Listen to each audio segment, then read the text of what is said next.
What's up, guys? It's your old pal John Stamos, the Renaissance Garden Guy. You're at my Hardy Zone 5B6A garden in the beautiful Michiana Shores.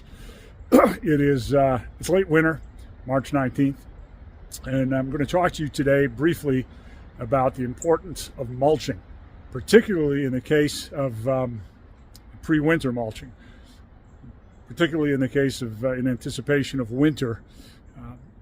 We had a really cold and really exceptionally dry winter here in Michiana Shores, and mulching is a critical component in making sure that an ornamental perennial garden makes it through the winter safely and most effectively.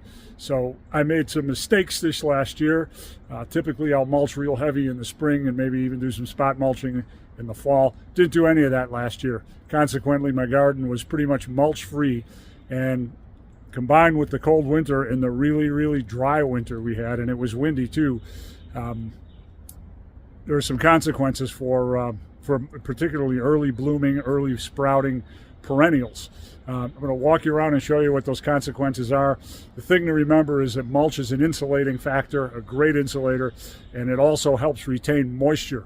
Really two important things going into a winter, particularly if it's a dry and cold and windy winter. So I'm going to flip you guys around, give you a quick tour, and show you what the implications are for not mulching properly. So we're going to do that right now. Flip you guys around and catch you in a second. And now here, this first example, guys, this is more of an example where a lack of mulch is problematic from an insulating standpoint in terms of temperature. This is an armeria. I've got a couple of these armerias here, and they're typically evergreen, semi-evergreen, but mostly evergreen all winter long. Now, remains to be seen if these have survived the winter, but you'll see a distinct lack of mulch around the base of these plants. And there's a good chance that they are as brown as they are because the crown was compromised by the cold. These plants' crowns, I mean, there's still might be a little life left in them, and I'm hoping so because they're really long-lived, wonderful plants.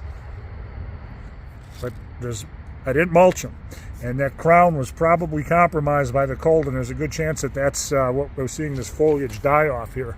Typically these remain green, but this is a case where mulch, because evergreens are pretty good about regulating water. They don't do much transpiration in the winter. Their stomata, most evergreen plants, remain closed in cold temperatures, or they're so small and tiny and tight that they really don't lose any water through their leaves.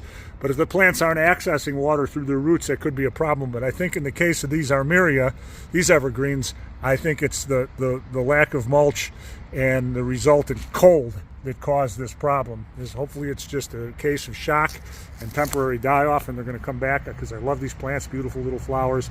But this is kind of the first symptom of what happens when there's not an insulating layer of mulch. In this case, not only would the mulch have insulated and maintained moisture, but it would have insulated these plants from the cold. Again, I think that, the cold got to these crowns and shocked these plants, and let's just hope they come back. All right, we're moving on to the next one, guys. I'm going to sign off for just a second. See you in just a bit. Okay, probably one of the best examples that I can give you right now. When you don't mulch properly, what happens is, I'm going to show you, these right here are hellebores. These are Lenten roses. Now typically they'll start setting buds and flowering as early as January. They erupt out of the ground, but they're really late this year. You can see I didn't mulch, and typically there'd be some big, good-sized flowers, big, good-sized blooms on these right now. In fact, one of the smaller ones hasn't even shot up any new shoots and growth yet, and that's because there was no mulch in this area, and it was dry and it was windy, and moisture is a critical component for plants flowering and accelerating their growth. So this is what happens when there's no mulch. These hellebores should be really glorious by now, and they're not.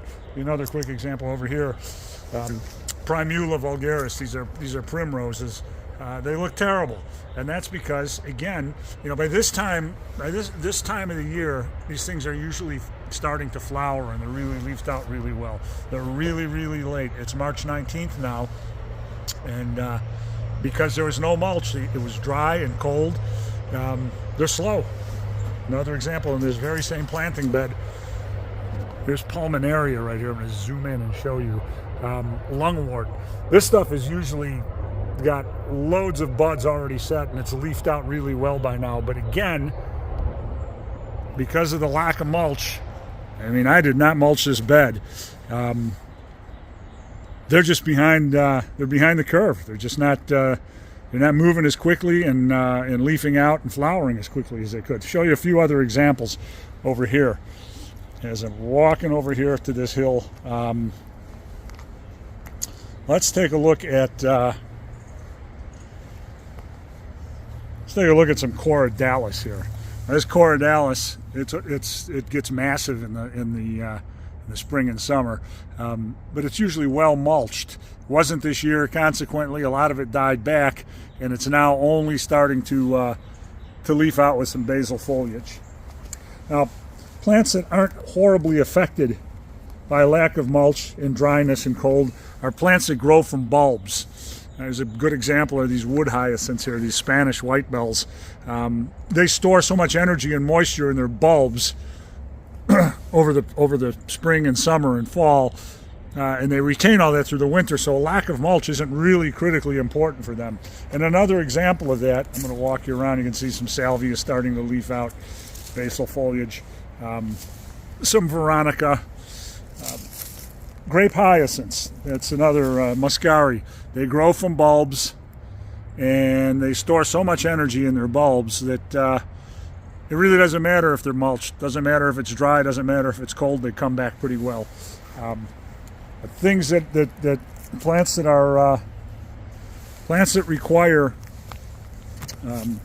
insulation and mulching in the winter are always slower to come back in dry and cold winters when there's no insulating mulch. You can see we got some old-fashioned bleeding hearts and some Virginia bluebells, and they're comparatively impervious to a lack of mulch. I'm going to flip you around here in a second and wrap this up. So guys, it's important to mulch. It's good to mulch in the summer. Mulch is an insulating layer, and it's also a really, really effective moisture retaining layer. In the case of a cold and dry and windy winter like we had this year in Michiana Shores, a lack of mulch definitely impacted the sprouting and blooming of plants that are more sensitive to dryness and to the cold. The mulch would have been a great catalyst to helping those things bloom, sprout and bloom and grow. As it is, they're going to be fine. It's just they're delayed, and obviously with some good feeding, and I will mulch again this spring, and in good moisture, we'll replenish the moisture with good irrigation and watering, and again nutrients, fertilizing, and food. They'll be just fine. But save yourself some trouble. Make sure you mulch in the fall, certainly in the spring, and keep your plants moist and warm and insulated from the dry and the cold. So that's about it for this one. It's your old pal John G. Stamos, the Renaissance Garden Guy, signing off. Make sure to visit the Renaissance Garden Guy, the great publication. It's a wonderful digital publication. RenaissanceGardenGuy.com, the Renaissance Garden Guy at RenaissanceGardenGuy.com. Visit, lots of stuff there, more things than just gardening. And of course, subscribe here on the YouTube channel. And for right now, I'm going to sign off, and I'm going to catch you guys later. Take care now.